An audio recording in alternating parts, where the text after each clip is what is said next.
오늘의 주요 뉴스입니다.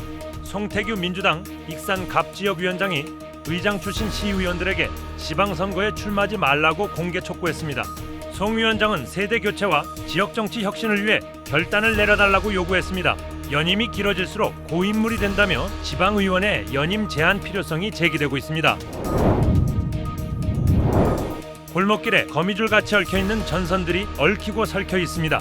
미관상 좋지도 않을 뿐더러 태풍이라도 불면 안전사고 위험도 높습니다. 전선 지중화 사업 일부 지역에만 극히 제한적으로 진행되고 있어 주민 불안이 높아지고 있습니다. 여러분 안녕하십니까? 3월 9일 월요일 종합뉴스입니다. 민주당 익산갑 지역위원회가 의장 출신 시의원들을 향해 이번 지방선거에 출마하지 말아달라고 공개적으로 촉구했습니다. 세대교체와 지역정치 혁신을 위해 결단을 내려달란 건데요. 연임이 길어질수록 고인물이 된다는 우려 속에 지방의원의 연임 제한 필요성이 표출되고 있습니다. 익산에서 시의원의 과도한 연임을 없애자는 목소리가 나왔습니다. 송태규 민주당 익산갑지역위원장은 9일 익산시청 브리핑실에서 기자회견을 갖고 의장 출신 시의원들은 지방선거에 출마하지 말아달라고 촉구했습니다. 지역정치 세대교체와 혁신을 위해 필요하다는 겁니다. 굳이 출마를 한다면 도의원 선거 등 체급을 올려야 한다고 강조했습니다. 오랜 시간 헌신해 오신 의장님들의 경험은 소중한 자산입니다. 그 경험을 바탕으로 더 큰 역할에 도전하실 수도 있습니다. 또는 후배들에게 길을 열어주는 선택도 가능합니다. 국회의원과 도의원, 시의원은 시장과 같은 선출직 공무원이지만 연임 제한이 없습니다. 때문에 선거에서 유권자의 선택을 받으면 얼마든지 연임이 가능합니다. 익산시의회의 경우 전체 25명 가운데 3선 이상은 9명. 이중 의장 출신은 유재구, 박종대, 조규대, 최정호 등 4명으로 6선까지 있습니다. 하지만 이들의 불출마 가능성은 희박해 보입니다. 이들은 지역구 출마를 준비하고 있고 조규대 시의원은 민주당을 탈당해 무소속 예비 후보로 등록을 마쳤습니다. 또 지지자를 중심으로 유권자 참정권을 침해한다는 반발이 적지 않고 현행법상 연임 제한 강제성이 없어 자율 선택에 맡겨야 합니다. 민주당 익산갑 지역위원회도 이를 의식해 개별 접촉을 통한 설득 작업에 나서겠다는 계획입니다. 자치단체장은 3선 이제 제한을 하고 있지 않습니까? 하지만 국회에서 의원들은 선출직 의원들은 연임 제한이 없어요. 그건 결국은 자기들의 기득권을 갖추기 위한 거거든요. 오랜 의정 활동 경험이 장점이지만 지역 정치 기득권으로 여겨지는 다선 의원들, 세대 교체와 정치 혁신이라는 요구 속에 지방의원 연임 제한 필요성이 표출되고 있습니다. KCN 뉴스입니다. 민주당 도지사 경선이 3파전으로 치러집니다. 민주당 공천관리위원회는 김관영 도지사와 안호영, 이원택 국회의원의 3자 경선을 확정했습니다. 심사 결과 김 도지사의 경선 참여가 가능해지면서 전북자치도의 윤석열 내란동조 논란은 일단락된 것으로 풀이됩니다. 민주당 도지사 경선은 일반 국민 여론조사 방식으로 다음 달 초에 진행될 예정이며 과반 득표자가 없을 경우 결선 투표가 치러집니다. 윤석열 내란동조 의혹을 놓고 김관영 도지사와 이원택 국회의원이 대립하고 있습니다. 김 도지사는 오늘 도청에서 기자간담회를 갖고 자신에게 제기된 내란동조 의혹은 모욕적인 얘기라며 이원택 의원은 겨냥해 문제를 제기한 사람이 모든 정치적 책임을 지고 정치를 그만둬야 한다고 강조했습니다. 반면 이 의원은 입장문을 내고 내란 방조 책임을 끝까지 묻겠다고 밝혔습니다.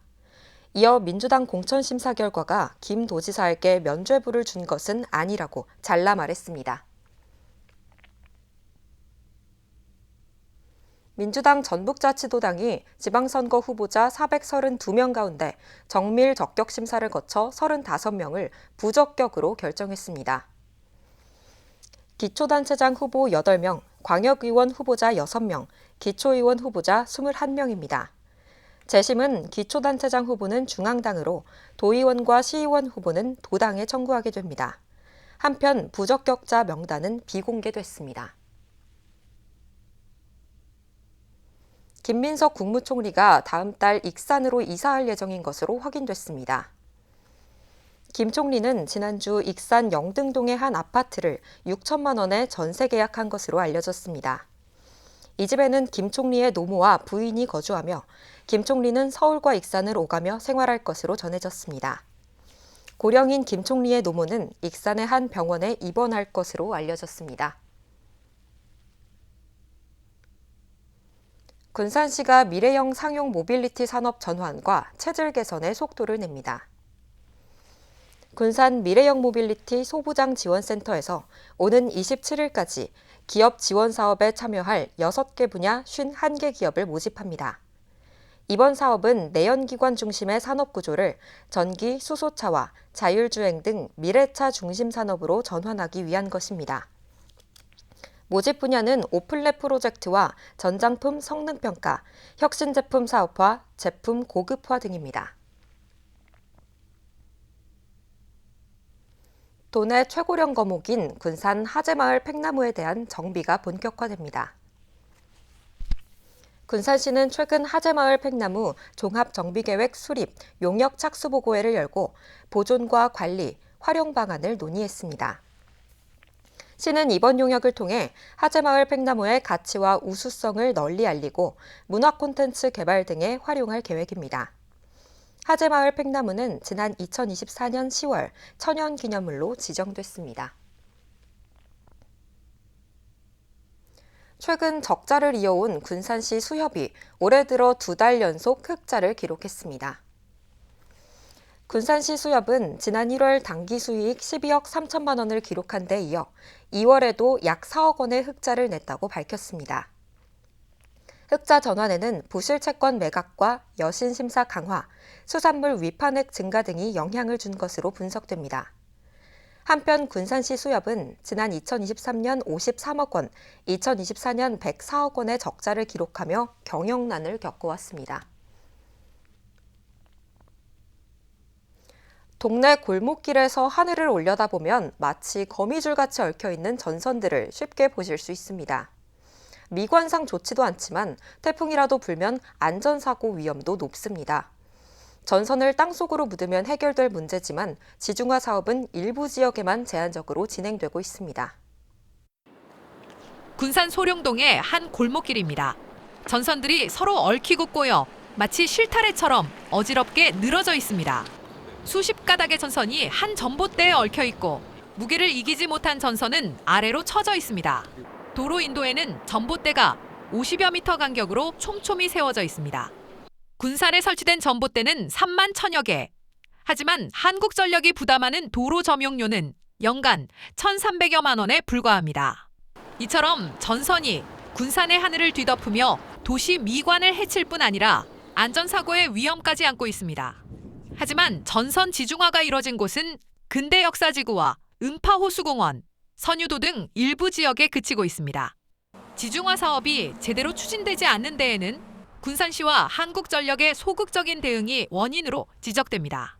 군산시는 지난 2021년부터 4년 동안 정부의 지중화 공모 사업에 단 한 차례도 선정되지 못했습니다. 특히 선정평가에서 중요한 지표인 3개년 지중화 기본계획조차 마련하지 못하고 탈락 원인에 대한 분석도 제대로 이뤄지지 않았습니다. 2040년 부산도시 기본계획 어디에도 전선 전개에 대한 요구내용이 없습니다. 계획이 없으니 민원이 발생할 때마다 단편적으로 대응할 수밖에 없고 이는 다시 재정의 손실과 사업 선정의 실패라는 악순환으로 이어지고 있습니다. 이 때문에 이제라도 상설 협의체를 운영하는 등 선제적인 대응이 필요하다는 지적이 나오고 있습니다. 군산 하늘을 뒤덮은 전선 문제, 시민 안전과 도시 미관을 위해 대책 마련이 시급해 보입니다. KCN 뉴스입니다. 익산시가 로컬푸드 직매장 어양점 조합 관계자들을 경찰에 고발했습니다. 이는 조합 관계자들이 위탁계약 종료 이후에도 직매장 영업을 강행하고 있고 문자를 보내 고객을 유치하는 행위를 벌였기 때문입니다. 익산시는 불법 영업을 계속한다면 추가 행정조치에 나설 방침입니다. 도내에서 지난 4년간 300억 원이 넘는 전세 사기 피해가 발생한 것으로 나타났습니다. 전북경찰청에 따르면 지난 4년간 전세 사기 검거 건수는 67건으로 피해 금액은 301억 원에 달했습니다. 경찰은 전세자금 대출 편취 조직과 불법 중개업자 등을 중심으로 특별 단속을 운영하고 있다고 전했습니다. 또 임차인들은 국토부 실거래가 공개 시스템과 허그 안심전세 앱 등을 확인해 피해를 예방해달라고 당부했습니다. 전북 혁신도시 공공기관들의 수도권 통근버스 운행이 6월까지 중단됩니다. 국토교통부에 따르면 한국전기안전공사와 지방자치인재개발원이 가장 먼저 이달 중에 통근버스 운행을 중단합니다. 또 국민연금공단 등은 노조 설득 작업을 거쳐 6월 중에 통근버스 운행을 중단할 예정입니다. 익산 여성농업인 특수건강검진 지원이 올해 확대됩니다. 익산시는 올해 특수건강검진 지원 인원을 1,123명으로 늘렸습니다. 이는 지난해 540명에 비해 2배 이상 증가한 겁니다. 검진 연령도 70세까지 해서 80세로 상향했습니다. 여성농업인 특수건강검진은 근골격계와 심혈관계 질환 등 10개 항목으로 구성됩니다. 최정호 익산시장 예비후보가 신흥수변 힐링파크 조성을 제안했습니다. 최 예비후보는 보도자료를 내고 신흥저수지 일원에 생활음악 복합도서관과 전용 축제장, 수상공연장 등을 갖춘 문화관광공원을 조성하겠다고 밝혔습니다. 이와 함께 천만송이 국화축제 등 지역 대표 축제를 안정적으로 수용할 수 있도록 전용 축제장과 수상공연장을 마련하겠다고 덧붙였습니다.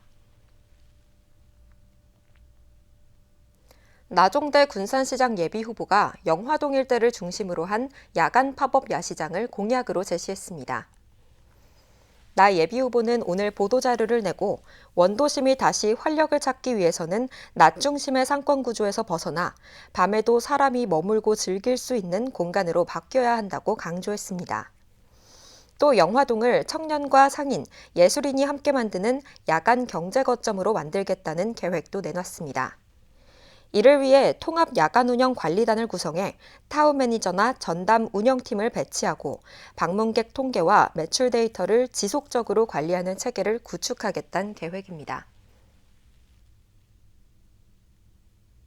계속해서 전북권 뉴스입니다. 전북시군 공무원 노조협의회가 도청 노조에 경고하고 나섰습니다. 전공협은 9일 입장문을 내고 전북도청 노조는 공무원을 정치적 논쟁에 한복판에 끌어들이지 말라고 지적했습니다. 특히 도청에서 벌어진 논쟁을 도내의 모든 공무원에 대한 공격으로 확대 해석해 성명을 낸 행위는 사안의 본질을 흐리고 일선 공무원을 정쟁에 밀어넣는 무책임한 처사라고 꼬집었습니다. 앞서 도청노조는 이원택 의원을 향해 야간 청사 폐쇄는 특정 지시나 계엄과는 하등의 상관이 없다며 성명을 냈습니다. 무주 반딧불이 서식지에 대한 보존 활동이 강화됩니다. 무주군은 반딧불이 서식지 보호를 위해 천연기념물 보호지역 3곳과 다발생 지역 5곳에 대한 환경정화 활동을 펼칩니다. 또 서식지 보호 사업을 벌여 개체 확산에 나서기로 하고 반딧불이가 출현하는 6월과 9월에 걸쳐 탐사를 진행할 예정입니다.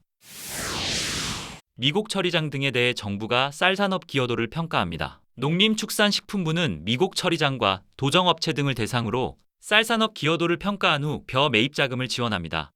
벼 매입 자금은 1조 4천억 원 규모로 기여도에 따라 2차 보전을 받을 수 있습니다. 조국 판매 가격을 지나치게 올리면 감점을, 산업재해가 없으면 가점을 부여하게 됩니다. 지금까지 전북권 뉴스입니다. 군산 노인 10,000명을 대상으로 생활 실태와 돌봄 욕구 조사가 진행됩니다. 시에 따르면 이번 조사는 이달부터 오는 11월까지 노인복지관과 경로당 등을 이용하는 어르신들을 대상으로 진행됩니다. 조사는 건강 상태와 일상생활 수행 능력, 돌봄 욕구 등을 확인합니다. 시는 조사 결과를 바탕으로 돌봄 사각지대를 발굴하고 노인복지 정책에 반영할 계획입니다. 군산시가 청년들의 활발한 구직 활동과 안정적인 정착을 지원합니다. 군산시는 오는 20일까지 전북 청년수당 지원사업 참여자 725명을 모집합니다. 모집 분야는 미취업 청년의 구직 활동을 돕는 청년 활력수당 290명과 정착 기반이 약한 기취업 청년의 경제적 자립을 지원하는 지역정착 지원사업 434명입니다. 사업에 선정되면 청년 활력수당은 매월 50만 원씩 6개월간 지급되며 지역정착 지원사업은 매월 30만 원씩 1년 동안 지원합니다. 익산시와 의료기관들이 퇴원 환자 통합 돌봄을 강화하기로 하고 오늘 업무 협약을 맺었습니다. 협약에 따라 익산시는 통합 돌봄 서비스 제공과 대상자 사후 모니터링, 서비스 만족도 조사 등을 추진합니다. 의료기관은 대상자 발굴과 통합 돌봄 필요도 평가, 지역사회 서비스 연계 협력 등에 나서게 됩니다. 참여 의료기관은 익산병원과 동산병원, 수요양병원 등 12곳입니다. 군산시가 상반기 가사 서비스 지원 사업에 참여할 220가구를 모집합니다. 시에 따르면 지원 대상은 12세 이하 자녀를 둔 맞벌이와 다자녀, 한부모 가정이나 임산부가 있는 가구입니다. 선정된 가정에는 3개월간 전문 가사관리사가 방문해 청소와 정리 등 가사 서비스를 제공합니다. 신청은 오는 20일까지 정부24 또는 행정복지센터에서 할 수 있습니다. 익산에서 활동하는 청년 동아리는 최대 200만 원의 활동비를 지원받을 수 있게 됐습니다. 시에 따르면 청년 동아리 7팀을 선정해 최대 200만 원의 활동비를 지원합니다. 신청 대상은 18세부터 39세 이하 5명 이상으로 구성된 동아리입니다. 신청은 오는 24일까지 구비 서류를 작성해 전자우편으로 제출하면 됩니다. 다음은 우리 동네 소식입니다.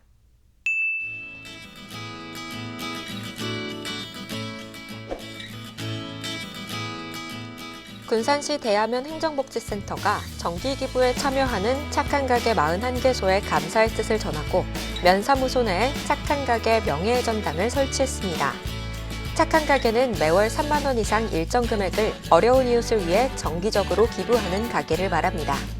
대하면 행정복지센터는 착한 가게에 신규로 가입하는 업소에 대해서도 현판을 게시할 계획이라고 밝혔습니다. 군산시 드림스타트가 그린맘 심리발달연구소와 듀얼케어 부모 성장 프로그램을 위한 업무 협약을 체결했습니다. 이 프로그램은 집단 부모 교육과 찾아가는 개별 부모 상담을 병행 운영하는 통합형 프로그램입니다. 이번 협약은 드림스타트 대상 가정 부모의 양육 역량을 강화하고 건강한 가족 기능 회복을 지원하고자 추진됐습니다.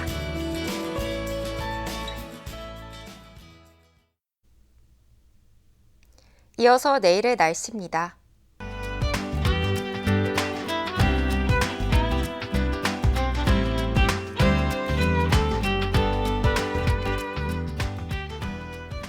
내일은 대체로 맑고 낮과 밤의 기온차가 크겠습니다.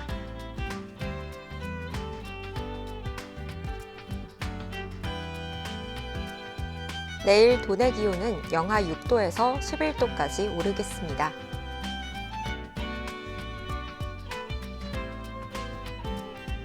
익산은 대체로 맑겠습니다.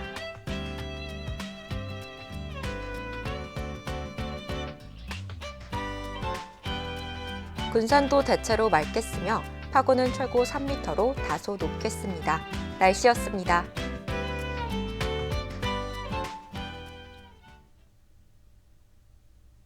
이상으로 KCN 종합뉴스를 마칩니다. 정확한 보도로 늘 함께하겠습니다. 시청해주신 여러분 고맙습니다.